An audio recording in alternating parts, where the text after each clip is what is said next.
हाल ही में एक ऐसा आंकड़ा सामने आया है जिसने, सही बताएं तो, कई भारतीय निवेशकों की नींद उड़ा दी है। एक ऐसा नंबर जो मार्केट में एक डर का माहौल बना रहा है। तो चलिए आज इसी की गहराई में चलते हैं। दिसंबर के महीने में एसआईपी बंद होने का जो रेशो था वो 85% तक पहुंच गया। जी हां, आपने सही सुना, 85%। ये हेडलाइन ही अपने आप में खतरे की घंटी जैसी लगती है और इसने वाकई बाजार में काफी हलचल मचा दी है। तो सबसे बड़ा सवाल यही उठता है कि इस डरावने से दिखने वाले नंबर का असली मतलब क्या है। क्या ये इस बात का इशारा है कि बाजार से निकल जाना चाहिए, या फिर कहानी कुछ और ही है? आइए आज इसी गुत्थी को सुलझाते हैं। तो चलिए सबसे पहले नंबर्स को ही ठीक से समझते हैं। आखिर ये 85% का आंकड़ा हमें बता क्या रहा है? अब देखिए, दिसंबर में 60 लाख नई एसआईपीज शुरू हुई, जो कि अच्छी खबर है। लेकिन उसी महीने में 51 लाख पुरानी एसआईपीज बंद भी हो गईं। इसका सीधा सा मतलब यह है कि जितने नए लोग बाजार में आ रहे हैं, लगभग उतने ही पुराने लोग बाजार छोड़कर जा भी रहे हैं। तो लोग अपनी एसआईपी आखिर बंद कर क्यों रहे हैं? इसका सबसे बड़ा और सबसे साफ कारण है बाजार की मौजूदा हालत। बाजार लगातार नीचे जा रहा है, और हम यहां सिर्फ छोटे मोटे स्टॉक्स की बात नहीं कर रहे हैं। एचडीएफसी बैंक, आईसीआईसी बैंक और रिलायंस जैसे मार्केट के बड़े बड़े दिग्गज वो भी टूट रहे हैं।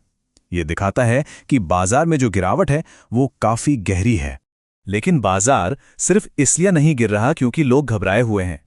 इस बिकवाली के पीछे कुछ बड़े और गहरे कारण भी काम कर रहे हैं। तो चलिए देखते हैं कि पर्दे के पीछे असल में चल क्या रहा है। मोटे तौर पर देखें तो 3 बड़ी वजहें हैं। पहली, फॉरेन इंस्टीट्यूशनल इन्वेस्टर्स यानी एफआईआईज लगातार पैसा निकाल रहे हैं। दूसरी, भारतीय रुपया कमजोर हो रहा है। और तीसरी, दुनिया भर में जियोपॉलिटिकल टेंशन बढ़ रही है। जरा इन आंकड़ों पर नजर डालिए। एफआईआईज ने सिर्फ दिसंबर के महीने में 34,000 करोड़ रुपए के शेयर्स बेच डाले हैं। यह साफ साफ दिखाता है कि विदेशी निवेशक इंडियन मार्केट से अपना पैसा बाहर निकाल रहे हैं। अब यहां एक दिलचस्प बात है। एक तरफ जहां विदेशी निवेशक बेच रहे हैं, वहीं हमारे डोमेस्टिक इंस्टीट्यूशनल इन्वेस्टर्स यानी डीआईआईज लगातार खरीदारी कर रहे हैं। वो उस गिरावट का फायदा उठा रहे हैं जो एफआईआईज की बिकवाली की वजह से हो रही है। अच्छा, तो एफआईआईज बेच क्यों रहे हैं? इसकी एक बड़ी वजह है कमजोर होता रुपया। देखिए, जब रुपया गिरता है तो डॉलर में उनका रिटर्न भी कम हो जाता है। इसलिए उन्हें दूसरे देशों के बाजारों में पैसा लगाना ज्यादा फायदेमंद लगता है। और फिर बात आती है जियोपॉलिटिकल टेंशन की, और इसका एक बड़ा कारण अमेरिका की हालिया गतिविधियां मानी जा रही हैं। पिछले कुछ समय को देखें तो अमेरिका ने वेनेजुएला में दखल दिया, ग्रीनलैंड को खरीदने की कोशिश की, रूस का एक टैंकर जब्त कर लिया, और यहां तक कि भारत पर 500% टैरिफ लगाने की धमकी भी दी। ये सारी घटनाएं मिलकर दुनिया भर के बाजारों में एक डर और अनिश्चितता का माहौल बना रही हैं। अब ये ग्रीनलैंड वाली कहानी थोड़ी हैरान करने वाली है, लेकिन इसके पीछे 2 मुख्य कारण हैं। एक, वहां के विशाल मिनरल रिजर्व्स, और दूसरा, रूस के खिलाफ एक अहम मिलिट्री बेस बनाने की स्ट्रैटेजी। तो बाजार गिर रहा है, विदेशी निवेशक बेच रहे हैं, और दुनिया में टेंशन बढ़ रही है। ऐसे में एक आम निवेशक के मन में क्या चल रहा होगा? उन्हें क्या करना चाहिए? मन में शायद यही सबसे बड़ा सवाल होगा, है ना, कि क्या इस माहौल में अपनी मेहनत की कमाई को बाजार से निकाल लेना ही समझदारी है? क्या एसआईपी रोकने का सही समय आ गया है?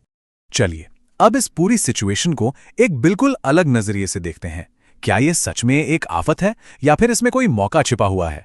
जरा इस सोच पर गौर कीजिए। जब किसी दुकान पर कपड़ों पर 80% का डिस्काउंट मिलता है तो हम खरीदारी करने के लिए दौड़ पड़ते हैं, है ना? तो शेयर बाजार भी तो कुछ वैसा ही है। गिरावट का मतलब है कि आपके पसंदीदा स्टॉक्स और म्यूचुअल फंड्स आपको सस्ते में डिस्काउंट पर मिल रहे हैं। तो सबसे जरूरी बात जो हमें समझनी है वो ये है कि गिरता हुआ बाजार कोई खतरा नहीं है जिससे भागा जाए, बल्कि ये एक ऐसा मौका है जिसे अपनाना चाहिए। तो करना क्या है? देखिए, 3 बहुत ही सीधे साधे कदम हैं। पहला, अपनी एसआईपी बिल्कुल भी बंद ना करें। दूसरा, अगर मुमकिन हो तो अपनी एसआईपी की रकम थोड़ी और बढ़ा दें। और तीसरा, अगर अब तक निवेश शुरू ही नहीं किया है तो यकीन मानिए इससे बेहतर समय नहीं मिलेगा। ज्यादा दूर जाने की जरूरत नहीं है। कोविड के समय को याद कीजिए, बाजार कैसे धड़ाम से गिरा था। जिन लोगों ने डर कर अपना पैसा निकाल लिया वे बाद में बहुत पछताए, और जिन्होंने उस गिरावट में भी हिम्मत दिखाकर निवेश जारी रखा उन्होंने जबरदस्त रिटर्न कमाया। इतिहास हमें यही सिखाता है कि बाजार हमेशा वापसी करता है। इसलिए जो लोग लंबे समय के लिए निवेश करते हैं उनके लिए ये मुश्किल दौर असल में एक गोल्डन पीरियड है। ये पैसा डालने का समय है, निकालने का नहीं। ये भविष्य में एक बड़ी वेल्थ बनाने का एक सुनहरा मौका है। तो अंत में सवाल बस यही है, आज लिया गया फैसला ही ये तय करेगा कि जब कुछ सालों बाद इस दौर को याद किया जाएगा तो हाथ में पछतावा होगा या मुनाफा। चुनाव आपका है।